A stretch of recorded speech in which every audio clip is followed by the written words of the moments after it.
আর এগুলো কোনো সুস্থ সমাজে কাম্য নয়।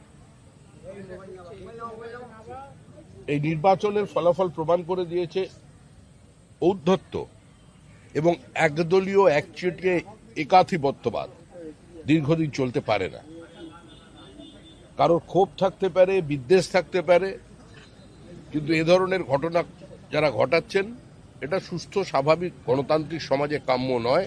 এর সঙ্গে আমার দল দূর দূর পর্যন্ত যুক্ত নয়। তিনি বলছেন পুলিশ কেন এলো না, পুলিশকে খবর দেওয়া সত্ত্বেও জনপ্রতিনিধি কেন এলো না, পুলিশ কেন নেই? সেটা কেন নেই পুলিশ, সে তো আমি বলতে পারি না, আমি তো দলের প্রতিনিধি। সেটা পশ্চিমবঙ্গ রাজ্য সরকার বলতে পারবেন, কারণ বিরোধী দলনেতা শুভেন্দু অধিকারীকে গাড়ির মধ্যে জীবন্ত পুড়িয়ে দেওয়ার চেষ্টা হয়েছিল উত্তরবঙ্গে। বিরোধী দলনেতাকে সভা সমিতি করবার জন্য 104 বার হাইকোর্টের দরজায় যেতে হয়েছিল। যা অত্যাচার তৃণমূল কংগ্রেস করেছে আমাদের কর্মীদের সঙ্গে, আমাদের মহিলাদের সঙ্গে, আমরা সংযত আছে ছিলাম বলেই আজকে তৃণমূল কংগ্রেস অক্ষত আছে। মায়ের সামনে ছেলে ভাত খাচ্ছে, তাকে গুলি করে খুন, মহিলাদের মাথা ন্যাড়া করে তাদের দিয়ে থুতু চাটানো, নৈহাটিতে পুরুষকে সম্পূর্ণ বিজেপি করার অপরাধে উলঙ্গ করে তাকে থুতু ফেলে চাটানো, বিজেপির হয়ে নির্বাচনে প্রতিদ্বন্দ্বিতা করার অপরাধে 5 লক্ষ টাকা জরিমানা দিয়ে বিধায়ক মানে পদপ্রার্থীকে তাকে বাড়ি ঢোকানো, অত্যাচার কিছু বাদ রেখেছে?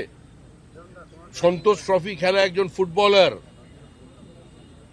বাগবাজার অঞ্চলে থাকেন, সুইগির জিনিসপত্র সাপ্লাই করে নিজের জীবন ধারণ করে, বিজেপির বুথে বসেছিল, মা অন্যের বাড়ির গৃহ পরিচারিকা, বাবা প্যারালিসিস, একজন প্রতিভাবান ফুটবলার, তার নখগুলোকে সারাশিদি উপড়ে নেওয়া হয়েছিল।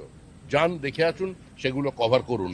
তারপরে যে তৃণমূল কংগ্রেসের এই বিধায়ক আর মন্ত্রীগুলো অক্ষত আছে না, এটাই হচ্ছে বিজেপির কারণে আছে।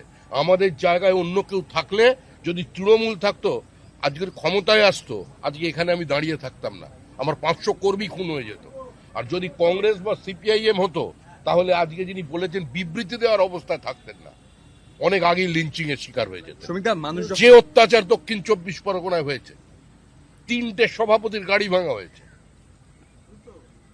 অকারণে যেভাবে মারধর করা হয়েছে মানুষকে, আমাদের ওখানকার প্রাক্তন জেলা সভাপতির কোমর চিরকালের জন্য সেটা নষ্ট করে দেওয়া হয়েছে। রূপা গাঙ্গুলি আমাদের দলের তখন মহিলা শাখার সভানেত্রী ছিলেন, কি করা হয়েছিল রূপা গাঙ্গুলির সঙ্গে দক্ষিণ 24 পরগনায়? ডায়মন্ড মডেল প্রচার করতে এলেন না কেন? ফলতায় যে নির্বাচন হলো, প্রচার নেই কেন?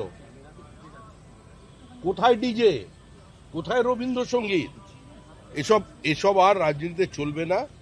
শান্ত থাকুন, ভদ্রভাবে প্রত্যেক রাজনৈতিক দলের কর্মীরা আচরণ করুন, হিংসা বর্জন করুন। পশ্চিমবঙ্গের রাজনীতিকে এই হিংসামুক্ত করবার জন্য মানুষ রায় দিয়েছেন। মানুষের আবেগকে, মানুষের ইচ্ছাকে মর্যাদা দিয়ে সবাই এ ধরনের কাজকর্ম থেকে বিরত থাকুন। ধন্যবাদ।